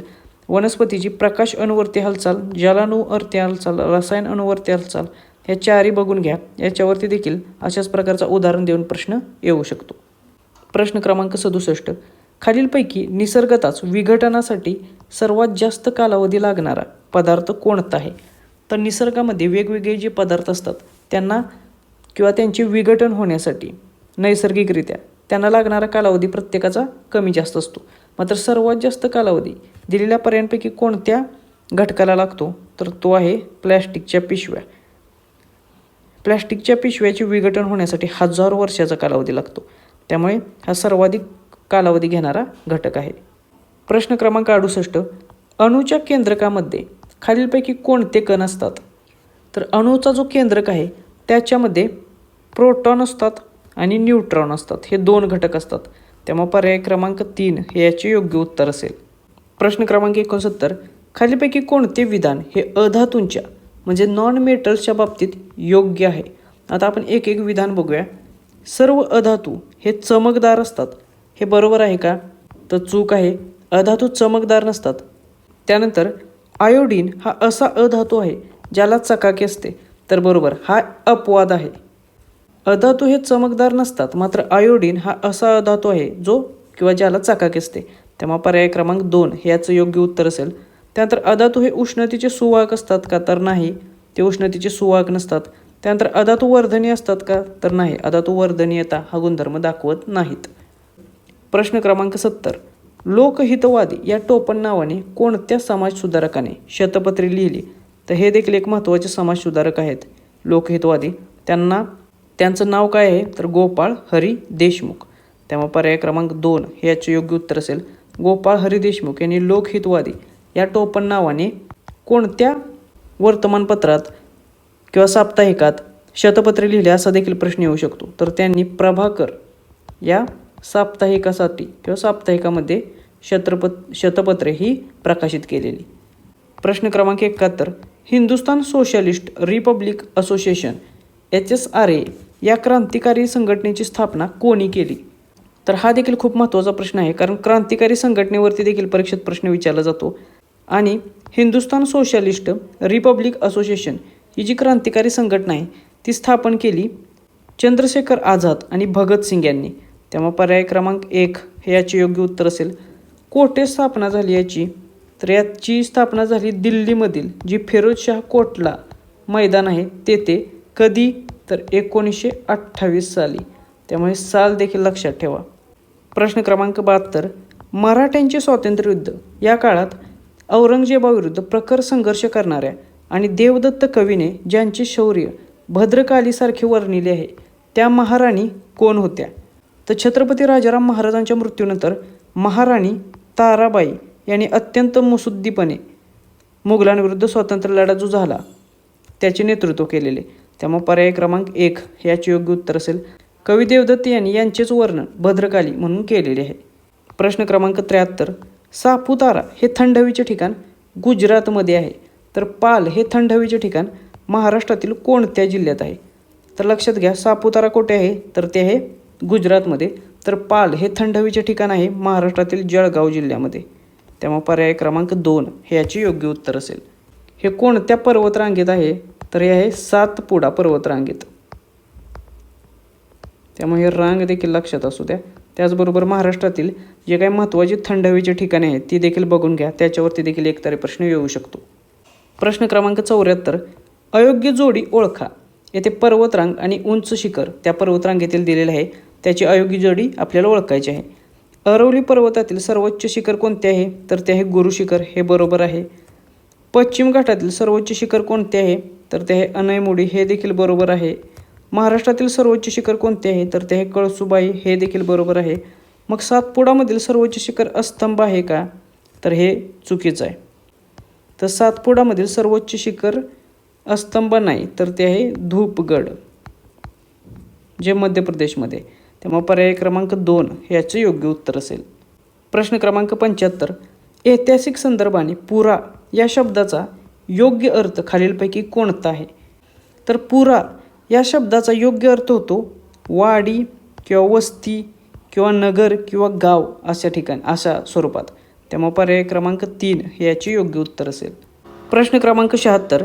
मध्ययुगीन कालखंडामध्ये संत कवी तुलसीदास यांनी खालीलपैकी कोणत्या ग्रंथाची रचना केलेली आहे? तर संत तुलसीदास यांनी एक लिहिलेला महत्त्वपूर्ण ग्रंथ आहे ज्याच्यावरती प्रश्न नेहमी विचारला जातो, तर त्याचे नाव आहे रामचरितमानस. त्यामुळे पर्याय क्रमांक 3 हे याचे योग्य उत्तर असेल.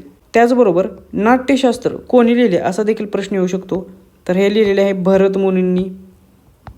हे सर्व महत्त्वाचे ग्रंथ आहेत जे परीक्षेच्या दृष्टिकोनातून खूप महत्त्वाचे आहेत. अर्थशास्त्र हा ग्रंथ कोणी लिहिलेला आहे? तर तो लिहिलेला आहे चाणक्य किंवा कौटिल्य यांनी. आणि पंचतंत्र कोणी लिहिलेला आहे? तर तो लिहिलेला आहे विष्णू शर्मा यांनी. तर हे 4 ग्रंथ आणि त्याचे लेखक लक्षात ठेवा. प्रश्न क्रमांक 77. शिवरायांच्या अष्टप्रधान मंडळातील कोणत्या मंत्र्यांना केवळ प्रशासकीय व धार्मिक कामे सांभाळावी लागत, त्यांना प्रत्यक्ष युद्धप्रसंगी लढाई करावी लागत नसे? तर शिवरायांच्या अष्टप्रधान मंडळातील फक्त 2च मंत्री आहेत 8 पैकी की ज्यांना केवळ प्रशासकीय आणि धार्मिक कामे आहेत, तर इतर 6 प्रसंगी युद्धावरती देखील जावं लागायचं. तर अशी कोणती आहेत की ज्यांना केवळ प्रशासकीय आणि धार्मिक कामे होती, तर ते आहेत पंडितराव आणि न्यायाधीश. त्यामुळे पर्याय क्रमांक 3 हे याचे योग्य उत्तर असेल. हा देखील प्रश्न तुम्हाला 100% येऊ शकतो. प्रश्न क्रमांक 78, संयुक्त राष्ट्रांशी संलग्न असणारे आणि शिक्षण, विज्ञान व संस्कृतीच्या संवर्धनासाठी काम करणारे युनेस्को या संघटनेचे मुख्यालय कोठे आहे? तर युनेस्कोचे मुख्यालय आहे पॅरिस, फ्रान्स या ठिकाणी. तर तुम्हाला परीक्षेमध्ये युनायटेड नेशनच्या त्याचबरोबर आंतरराष्ट्रीय लेवलला महत्त्वाच्या ज्या संस्था आहेत त्यांच्या मुख्यालयावरती अशा स्वरूपाचा प्रश्न विचारला जातो. पाठीमागे देखील विचारले गेलेला आहे आणि आता ह्यावेळी देखील विचारला जाईल. त्यामुळे त्या दृष्टिकोनातून काही महत्त्वाच्या संस्था आपण बघूया ज्याच्यावरती प्रश्न येईल. तर युनिसेफ ह्या संस्थेचे मुख्यालय कोठे आहे? तर ते आहे अमेरिकेमधील न्यूयॉर्क येथे. WHO याचे मुख्यालय कुठे आहेत? वर्ल्ड हेल्थ ऑर्गनायझेशनचे, ते आहे स्वित्झर्लंडमधील जिनिव्हा येथे. FAO या संस्थेचे मुख्यालय कुठे आहे? तर ते आहे इटलीमधील रोम या ठिकाणी. फूड अँड ॲग्रिकल्चर ऑर्गनायझेशन आणि वर्ल्ड बँक आणि इंटरनॅशनल मॉनिटरी फंड याचे मुख्यालय कुठे आहे? तर ते आहे अमेरिकेतील वॉशिंग्टन DC या ठिकाणी. त्यामुळे या 3 4 संस्था लक्षात ठेवा, याच्यावरती प्रश्न येऊ शकतो. प्रश्न क्रमांक 79, महाराष्ट्रात कोरड्या आणि पठारी भागात आढळणारी भिल्ल आणि कोरकू या आदिवासी जमाती प्रामुख्याने कोणत्या पर्वतीय रांगांमध्ये राहतात? तर परीक्षेमध्ये अशा प्रकारचे प्रश्न देखील येऊ शकतात. तर भिल्ल असेल आणि कोरकू असेल या आदिवासी जमाती प्रामुख्याने सातपुडा पर्वतरांगाच्या परिसरात राहतात. त्यामुळे पर्याय क्रमांक 2 हे याचे योग्य उत्तर असेल. मग कोणकोणते जिल्हे? तर प्रामुख्याने अमरावती हा जिल्हा असेल, त्यानंतर जळगाव जिल्हा असेल, नंदुरबार जिल्हा असेल, या जिल्ह्यांमध्ये प्रामुख्याने हे आढळून येतात. प्रश्न क्रमांक 80, अन्न साखळीमध्ये ऊर्जेचा प्रवाह नेहमी कसा असतो? तर हा एक फिक्स स्वरूपाचा प्रश्न आहे, खूप महत्त्वाचा प्रश्न आहे. तर अन्न साखळीमधील जो ऊर्जेचा प्रवाह आहे तो नेहमी एकमार्गी किंवा त्याला युनिडायरेक्शनल म्हटलं जातं. त्यामुळे पर्याय क्रमांक 1 हे याचं योग्य उत्तर असेल. परिसंस्थेमध्ये किंवा अन्न साखळीमध्ये जो ऊर्जेचा प्रवाह आहे तो नेहमी उत्पादकाकडून प्राथमिक, द्वितीयक आणि तृतीयक किंवा सर्वोच्च भक्षकाकडे एकमार्गीच वाहतो. हा जो ऊर्जेचा प्रवाह आहे पुन्हा फिरून वनस्पतीकडे किंवा सूर्याकडे जाऊ शकत नाही, त्यामुळे तो युनिडायरेक्शनल आहे, हे लक्षात ठेवा. प्रश्न क्रमांक 81, मौर्य सम्राट अशोकाचे सोपारा येथील प्राचीन शिलालेख महाराष्ट्रातील कोणत्या जिल्ह्यात आढळतात? तर सम्राट अशोकाचे सोपारा येथील जे प्राचीन शिलालेख आढळलेले आहेत ते आहेत पालघर जिल्ह्यामध्ये. त्यामुळे पर्याय क्रमांक 2 हे याचे योग्य उत्तर असेल. प्रश्न क्रमांक 82, पहिल्या महायुद्धानंतर जर्मनीतील लोकशाही प्रजासत्ताक सरकार कोणत्या नावाने ओळखले जात होते? तर पहिले महायुद्ध झाल्यानंतर किंवा ज्याच्यामध्ये जर्मनी पराभूत झाली होती त्या पहिल्या महायुद्धानंतर जर्मनीमधील वायमर या ठिकाणी नवीन संविधानाची निर्मिती करण्यात आली आणि लोकशाही सरकार स्थापन करण्यात आले. त्यामुळे याला वायमर प्रजासत्ताक असं देखील म्हटलं जातं. त्यामुळे पर्याय क्रमांक 2 हे याचं योग्य उत्तर असेल. पण हिटलरच्या उदयानंतर हे जे वायमर प्रजासत्ताक आहे ते संपुष्टात आलं. प्रश्न क्रमांक 83, महानुभव पंथाचे प्रवर्तक चक्रधर स्वामी यांचा प्रमुख स्त्री शिष्या आणि मराठीतील पहिल्या कवयित्री म्हणून कोणाचा उल्लेख केला जातो? तर महानुभव पंथाचे जे प्रमुख प्रवर्तक आहेत चक्रधर स्वामी यांच्या प्रमुख स्त्री शिष्या आणि मराठी भाषेतील ज्यांना पहिल्या कवयित्री म्हणून उल्लेख केला जातो त्यांचं नाव आहे महदंबाया. आणि या महदंबांचे एक ग्रंथ आहे तो आहे धवळे म्हणून.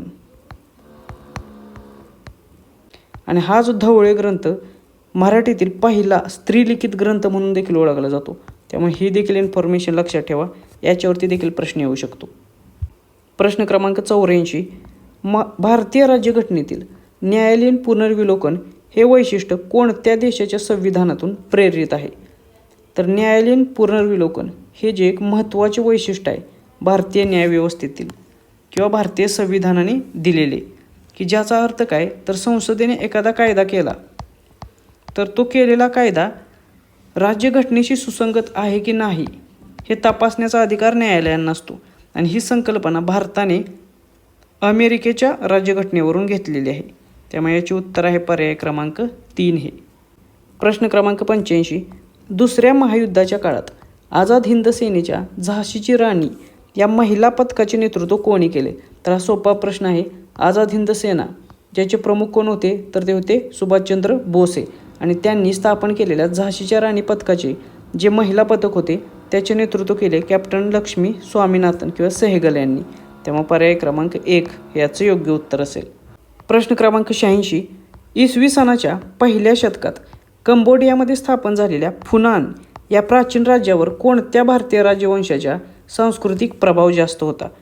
तर इसवी सनाच्या पहिल्या शतकात जे कंबोडियामध्ये स्थापन झालेला राज्य आहे त्याचं नाव काय आहे? ते आहे फुनान. हे लक्षात ठेवा, याच्यावरती प्रश्न येऊ शकतो. आणि याच्यावरती भारतातील जे पल्लव राजवंश होता त्याचा सांस्कृतिक प्रभाव होता. त्यामुळे पर्याय क्रमांक 2 याचे योग्य उत्तर असेल. प्रश्न क्रमांक 87. छत्रपती शिवाजी महाराजांच्या अष्टप्रधान मंडळात न्यायाधीश म्हणून कोणाची नियुक्ती करण्यात आलेली? तर छत्रपती शिवाजी महाराजांचे जे अष्टप्रधान मंडळ होते त्याच्यामध्ये निराजीरावजी यांची सर्वात आधी न्यायाधीश म्हणून नियुक्ती केलेली. त्यामुळे पर्याय क्रमांक 2 हे याचं योग्य उत्तर असेल. त्यांचं कार्य होतं न्यायदान पाहणे. प्रश्न क्रमांक 88. खालीलपैकी कोणती आंतरराष्ट्रीय संघटना प्रामुख्याने दक्षिण आशियाई देशांच्या प्रादेशिक सहकार्यासाठी स्थापन करण्यात आली? तर दक्षिण आशियातील जे देश आहेत त्यांच्या प्रादेशिक सहकार्यासाठी 1985 मध्ये एक संस्था स्थापन करण्यात आली जिचं नाव आहे south ASEAN association for regional corporation, जिला सार्क म्हटलं जातं. तेव्हा पर्याय क्रमांक 2 हे याचं योग्य उत्तर असेल. प्रश्न क्रमांक 89. संसदेच्या दोन्ही सभागृहांनी मंजूर केलेले विधेयक कायद्यात रूपांतर होण्यासाठी कोणाच्या स्वाक्षरीची आवश्यकता असते? तर संसदेची लोकसभा असेल आणि राज्यसभा असेल यांनी जेव्हा एखादे विधेयक मंजूर केले जाते आणि त्या विधेयकाचे कायद्यात रूपांतर होण्याची गरज असते त्याच्यासाठी सर्वात महत्त्वाची गोष्ट काय आहे? तर त्या विधेयकावर राष्ट्रपतींची स्वाक्षरी असावी लागते. जर राष्ट्रपतींची स्वाक्षरी असेल तरच त्या विधेयकाचे कायद्यात रूपांतर होते. त्यामुळे पर्याय क्रमांक 4 हे याचे योग्य उत्तर असेल. प्रश्न क्रमांक 90. बेसाल्ट हा अग्निजन्य खडक प्रामुख्याने कोणत्या प्रक्रियेतून तयार होतो? तर पृथ्वीच्या अंतर्गत भागातून जो लावा रस आहे तो भूपृष्ठावर येतो आणि तो थंड होतो, कठीण बनतो आणि त्याच्यामधून मग बेसॉल्टसारखे खडक तयार होतात ज्यांना बहिर्निर्मित अग्निजन्य खडक म्हटलं जातं. त्यामुळे याचे उत्तर काय आहे? तर पर्याय क्रमांक 2 ज्वालामुखीच्या लावा रसाचा थंड होण्यामुळे बेसॉल्टसारखे खडक तयार होतात. प्रश्न क्रमांक 91. उष्ण हवेची बाष्पधारण क्षमता जास्त असते कारण? आता उष्ण हवेची बाष्पधारण क्षमता जास्त असते याचं कारण काय आहे? कारण उष्ण हवेचे प्रसरण जास्त होते आणि त्या प्रसरणामुळे तिची घनता कमी होते आणि घनता ज्यावेळी कमी होते तेव्हा तिच्या रेणूंमधील जे कण असतात त्यांची पोकळी वाढते. त्यामुळे त्याच्यामध्ये जागा वाढते आणि जागा वाढली की त्याच्यामध्ये बाष्पधारण क्षमता जास्त निर्माण होते किंवा जास्त बाष्प ते सामील करून घेऊ शकतात. त्यामुळे पर्याय क्रमांक 2 हे याचे योग्य उत्तर असेल. प्रश्न क्रमांक 92. नकाशाशास्त्रात समान हवेचा दाब असणारे ठिकाणी जोडणाऱ्या रेषांना टिंबटिंब म्हटले जाते. तर आता हे देखील प्रश्न महत्त्वाचे आहेत. ह्या रेषा याच्यावरती नेहमी प्रश्न येतो. तर जे नकाशाशास्त्र आहे त्याच्यामध्ये समान हवेचा दाब असणाऱ्या ठिकाणी जोडणारे ज्या रेषा आहेत त्यांना समभार रेषा म्हटलं जातं, आयसोबार्स. त्यामुळे पर्याय क्रमांक 2 हे याचं योग्य उत्तर असेल. समान तापमान असणाऱ्या ठिकाणी जोडणाऱ्या रेषांना समताप रेषा, आयसोथर्म्स म्हटलं जातं. हे देखील लक्षात ठेवा. प्रश्न क्रमांक 93. खालीलपैकी कोणते थंड हवेचे ठिकाण हे सह्याद्री किंवा पश्चिम घाटात येत नाही? तर महाबळेश्वर हे पश्चिम घाटात येतं, माथेरान हे पश्चिम घाटात येतं, आंबोली हे देखील पश्चिम घाटात येतं. मात्र हे जे चिखलदरा आहे ते सातपुडा पर्वतरांगेत येतं. त्यामुळे पर्याय क्रमांक 3 हे याचे योग्य उत्तर असेल. प्रश्न क्रमांक 94. पृथ्वी सूर्यप्रदक्षिणा घालत असताना जेव्हा ती सूर्यापासून सर्वात जास्त अंतरावर असते तेव्हा त्या खगोलीय स्थितीला काय म्हटलं जातं? तर आता उपसूर्य स्थिती आणि अपसूर्य स्थिती याच्यावरती देखील प्रश्न येऊ शकतो. तर जेव्हा पृथ्वी सूर्यप्रदक्षिणा करत असते तेव्हा ती सूर्यापासून सर्वात जास्त अंतरावर असते त्या स्थितीला अपसूर्य स्थिती म्हटलं जातं. म्हणजे पृथ्वी आणि सूर्य यांच्यामधील सर्वात जास्त अंतराची स्थिती म्हणजे अपसूर्य स्थिती. तर ही जी अपसूर्य स्थिती आहे त्याच्यावेळी पृथ्वी आणि सूर्याच्यामध्ये अंतर जे आहे ते 152 दशलक्ष किलोमीटरचे आहे आणि ही स्थिती दरवर्षी 4 जुलै रोजी होते. त्यामुळे ही स्थितीची तारीख देखील लक्षात ठेवा, याच्यावरती देखील प्रश्न येतो. त्यानंतर उपसूर्य स्थितीवरती देखील प्रश्न येऊ शकतो. याच्यामध्ये पृथ्वी ही सूर्यापासून कमीत कमी अंतरावर असते आणि ते अंतर आहे 147 दशलक्ष किलोमीटर आणि ही स्थिती दरवर्षी 3 जानेवारीला येते. त्यामुळे ही स्थिती देखील लक्षात ठेवा, याच्यावरती देखील प्रश्न येऊ शकतो. प्रश्न क्रमांक 95. भारतातील कोणत्या राज्याला सर्वाधिक लांबीचा सागरी किनारा लाभलेला आहे? म्हणजे असे कोणते राज्य आहे ज्याचा सर्वाधिक समुद्रकिनारा आहे? तर ते आहे गुजरात राज्य. जवळपास 1600 किलोमीटरचा समुद्रकिनारा हा या एकट्या गुजरात राज्याला लाभलेला आहे. तर भारताचा समुद्रकिनारा किती लांबीचा आहे? तर भारताला एकूण 7517 किलोमीटर एवढ्या लांबीचा समुद्रकिनारा लाभलेला आहे. त्यामुळे हा आकडा देखील पाठ करा, याच्यावरती देखील प्रश्न येऊ शकतो. प्रश्न क्रमांक 96. एखादा भूभाग समुद्र सपाटीपेक्षा कमी उंचीवर असणे आणि सभोवतालच्या नद्यांच्या पाण्याचा निचरा योग्य रीतीने न झाल्यामुळे तिथे कशाची निर्मिती होते? तर समजा एखादा भूभाग हा समुद्र सपाटीपेक्षा खाली असेल किंवा कमी उंचीवर असेल आणि समुद्राला मिळणारे ज्या नद्या आहेत त्यांच्या पाण्याचा निचरा जर योग्य रीतीने झाला नाही तर तशा ठिकाणी दलदलीचा प्रदेश तयार होतो. त्यामुळे पर्याय क्रमांक 2 हे याचे योग्य उत्तर असेल. प्रश्न क्रमांक 97. स्थलदर्शक नकाशामध्ये कायमस्वरूपी मानवी वस्त्या किंवा पक्की घरे दाखवण्यासाठी प्रामुख्याने कोणत्या रंगाचा वापर केला जातो? तर स्थलदर्शक नकाशामध्ये कायमस्वरूपी मानवी वस्त्या किंवा पक्की घरे दाखवण्यासाठी लाल रंगाचा प्रामुख्याने वापर केला जातो. त्यामुळे 2 पर्याय क्रमांक हे याचे योग्य उत्तर असेल. आता लाल रंग याच्यातर्फे मानवी वस्त्या, पक्की कच्ची घरे, रस्ते, महामार्ग किंवा इतर मानवनिर्मित ज्या वस्तू आहेत ते दाखवण्यासाठी लाल रंगाचा प्रामुख्याने उपयोग होतो. त्यानंतर निळ्या रंगाचा उपयोग कशासाठी होतो? तर पाण्याचे स्रोत जसे नद्या, तलाव, विहिरी, कालवे किंवा समुद्र दाखवण्यासाठी होतो. हिरव्या रंगाचा उपयोग कशासाठी होतो? तर जंगले, वनराई, वनक्षेत्र, वनस्पतींचे आच्छादन दाखवण्यासाठी. आणि पिवळ्या रंगाचा उपयोग होतो शेतीखालील जमीन दाखवण्यासाठी किंवा लागवडी योग्य क्षेत्र दाखवण्यासाठी.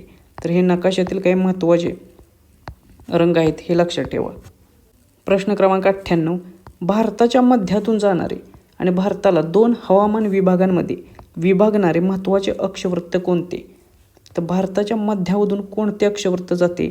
तर ते आहे ट्रॉपिक ऑफ कॅन्सर, ज्याला कर्कवृत्त म्हटलं जातं. त्यामुळे पर्याय क्रमांक 3 हे याचे योग्य उत्तर असेल. आणि हे किती राज्यातून जाते? तर हे भारतातील 8 राज्यांमधून जाते. हे जे कर्कवृत्त आहे ते नथिंग बट 23 डिग्री 30 मिनिट हे अक्षवृत्त आहे, हे देखील लक्षात असू द्या. प्रश्न क्रमांक 99. रासायनिक वितरणामध्ये खालीलपैकी कोणत्या प्रक्रियेचा समावेश होतो? तर जे केमिकल वेदरिंग आहे त्याच्यामध्ये ऑक्सिडेशन अशा प्रकारची जी प्रक्रिया आहे, भस्मीकरण, यांचा समावेश होतो. त्यामुळे पर्याय क्रमांक 3 हे याचे योग्य उत्तर आहे. तर खंडविखंडन, कणविखंडन, अपपर्णन ह्या फिजिकल प्रक्रिया आहेत, यांचा समावेश भौतिक वितरणामध्ये होतो. प्रश्न क्रमांक 100.